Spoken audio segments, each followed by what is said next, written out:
Welcome to Align Your Practice, an exploration of the seamless relationship between the business of chiropractic and the future of natural health care. Join us as we engage with an array of talent, from seasoned experts to passionate new entrepreneurs. Now, here's your host, Dr. Joe Esposito. Welcome back to the Align Your Practice podcast. I'm your host, Joe Esposito. I'm here with a good friend, Dr. David Foster, owner of Back Office Consults, a company that we've used for well over a decade for everything from contracting, practice appraisals, any kind of transactional type work we need in chiropractic. How you doing, Doc? Hey, good, Joe. Great to be here. Thank you. Yeah, Doc, I thought it would be good for us to break down an associate agreement, building the associate relationship. I love what's happened in the profession. It's maturing. People are now you can now be employed as a chiropractor and have a career as you can have a career as a doctor these days versus before it was just a stepping stone that you have to open your practice. So there's a lot of employed doctors now that are doing really well in that avenue versus opening a clinic. And I think first, validating the practitioner who just wants to be a practitioner, and it's a great avenue these days. However, there's got to be a contract that makes sense. So give me your high level on, employee contracts that you've seen over the last 20 years, the good, the bad, the ugly. Well, I've seen all of it. And when it works well, it works well for everybody. It should be a win-win. The first thing I would say is, why have a contract? A contract is not something that's a bad thing. It's basically a playbook on how two parties are supposed to act and get their compensation from their efforts. That makes sense. I always bring up the concept of marriage. I think that marriages should have a contract because a lot of times people don't follow the playbook and marriages get off their rails 53% of the time. So those are two people that love each other, people that are in business together. The percentage of success could probably be less. So what you're trying to do is decrease risk on both parties and build a system that's going to work. And if it's going to work long-term, it's great for the doctor. It's great for the associate. So the way I look at it is there are a couple personalities that the doctor would want. One would be a caregiver. A caregiver is one that just wants to adjust, and the doctor wants to do more administrative work. The second would be a chiropractor that wants to build the practice, and therefore the associate would do building tasks. So a well-defined roles and responsibilities critical in building a document so all parties know what they're responsible for. And what attaches to that is compensation. Person's going to do something, roles and responsibilities, they're going to get compensated a certain way. A caregiver would be pretty much a flat salary, where a practice builder would be an incentive salary. So that's the basic structure. Yeah, I think, all good relationships start with good expectations and agreements between two parties. And I think a contract just gives the avenue to have meaningful conversations about expectation employer and expectation of employee. If you don't set those, even if you didn't have a contract, which you need to, but you have to verbally discuss what are you expected to do and what is the employer. Sometimes it's just what the employee is going to do, but it has to be a two-sided agreement. Absolutely. Of what are the expectations. It's a marriage of sorts. So when we look at it from the employer side, what are some of the things that you think an employer needs to be cautious of? I'll tell you a couple of things that I've learned over the years, and you may or may not agree, so it's a good debate. I usually have two clauses in there, and I tell them up front. The ways that we get hurt as an employer is if you don't give ample time for transition.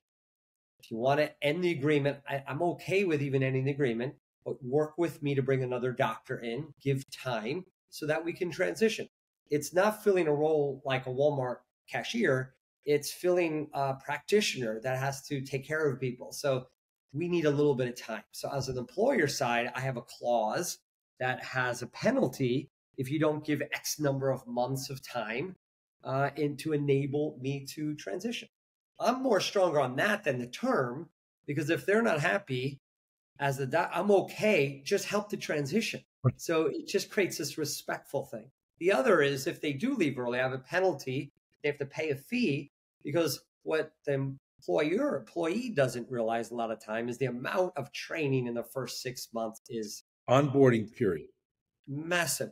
So there's real no money made in the first 6 months, because there's so much. You're losing money because you don't know the system. You're not converting patients. There's a lot of loss of time and revenue. So the employee, if you know that when you go in the agreement, you can be reasonable and understand the pain. I always think if you understand the pain of the person you go in agreement with, and you can be reasonable with that, then you can get what you want out of it, right? So what do you think of those two? And are there any other, just on the employer side? Do those make sense? Those are the risks of the employer. Okay. Mm-hmm. So how do you decrease the risk of the employer? Well, find the right person that fits your practice. Therefore, the doctor, the owner, has to really figure out what they want. Do they want to work less in the adjusting room? Do they want to do more administrative? One of my problems when I was building practices is I tried to find people like me. And that was a mistake, because I was a good marketer. I brought people in. I was a decent administrator, but I wanted people like me, where I should have been hiring people that were great caregivers that just wanted to be in the adjusting room. So the personalities would fight a little bit because they were like me. They wanted to grow. They left early. They were unhappy. But if I just refocused on who I was going to hire, I think I would have done better, and I learned by that. I work with chiro matchmakers, and they have this sophisticated technology which does personality traits. And what they try to do is get two personalities that fit, and that makes sense. That's going to mitigate the risk of someone leaving early and or being unhappy over a period of time. The worst thing that you can have is onboard somebody, have them work for 6 months, and leave. The cost of it, not just monetarily, but energy to the practice, is very costly. Huge. So that's the first thing I would ask a doctor is, what are you looking for? Yeah, no, that's good. So we talked about the employer, know what you're looking for. We talked about a couple of the pain points that you may want to make sure is in an agreement. We look at the employee side. From my perspective, if you're looking for a job, you want to make sure that you know if you want to leave the job, what are the clauses? What is the non-compete? You may want to stay in that town, and you don't need a lawsuit to start your own practice. So really, don't just sign agreements, understand, and it is negotiable. So if you're understanding the pain of the employer, leaving early, not staying for a transition, those are the pains. And if you respect those, then you should have some room on your side to say, I'd like a bonus if I scale the practice, if you're a business builder, like Dave said, and I'd like it to be, reasonable, or you may negotiate that. If you have the option to buy, don't take that verbal, have it in the agreement. Because when a doctor says, yeah, I'll sell this practice to you, it has to be a price, and the price should be in your original employment agreement. So you know you have this opportunity to buy that practice if you were given the opportunity. And what was my other one? Just the exit of what is the process of exiting the relationship. Any other ones on your end? Yes, I want to bring up a non-compete. That's a very big issue now. Years ago, it was legally upheld. Lately, the federal government is stating that you can't put in a non-compete, of which I think is wrong, because it doesn't apply to our business. We have a personality-driven business. The associate's going to work there for 4 or 5 years. They have tremendous relationship. If they move, I think it's immoral. A lot of people will say, don't put that in. It's not upheld in law. I'm saying put it in and hold the associate to it, because it's immoral if they don't. I always bring up this quote. It's immoral to hunt in someone else's hunting ground. Can't do it. Biblically, you don't do it. You let everybody live. There's 99.999% of the world to practice in. the associate could practice someplace else if they sign this agreement. I really feel strongly to that. It's above the law. It's not right for someone to work someplace for 4 years, get paid for it, and then open up around the corner and steal a chunk of the practice. I feel very strongly about that morally. I can't see anybody that fights it as an associate. They should never fight it, because if they do fight it, they're basically telling you they're going to open up around the corner. And that's a big flag for any doctor that's looking to hire an associate. It's a great point. So if you're going to be an associate, you don't need the hassle of that. Go get a job in the next town. If you want to live in this town, right where that practice is, that's not where you want to do the employment, unless you have an upfront arrangement, you're buying it, or you have the opportunity of paper that you can open right there. So that is it's definitely probably one of the top issues that you probably see when the agreement goes south, right? I add to that, where there's no solicitation, the associate can't move and solicit your existing patients, and they can't attract any employees. And if they do, there's a dollar amount if they breach. And that, I believe, works as a deterrent when someone leaves, because I would make sure that upon leaving, you would say, if you solicit, take an employee or take a patient, there's going to be a cost to it. Okay. Yeah. But the associates signed this and knew it going in. So if they fight it, be wary if they fight it. And take it from experience. I've had it done to me. Yeah, me too. Okay. That's what makes me a good consultant. I have made every mistake possible, and hopefully I learned from it so I can help other people. So in closing up, David, people that want an associate contract, you're not an attorney, but you have templated systems for over 2 decades that you've used, that I've worked with you, that you can guide a chiropractor, can call you. But I like working with you, give some clarity on this. I haven't spoken to you with the granular detail lately, but you will walk through the conversation of hiring someone and get a little bit more meat to what they're trying to accomplish than I've experienced just calling a law firm.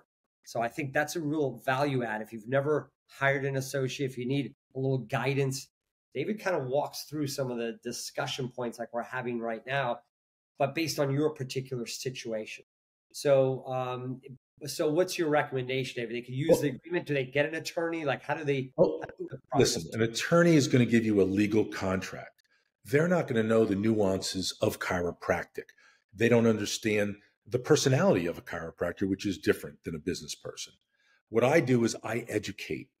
I equate it to you as the doctor. You educate your patients to chiropractic, which they know nothing about.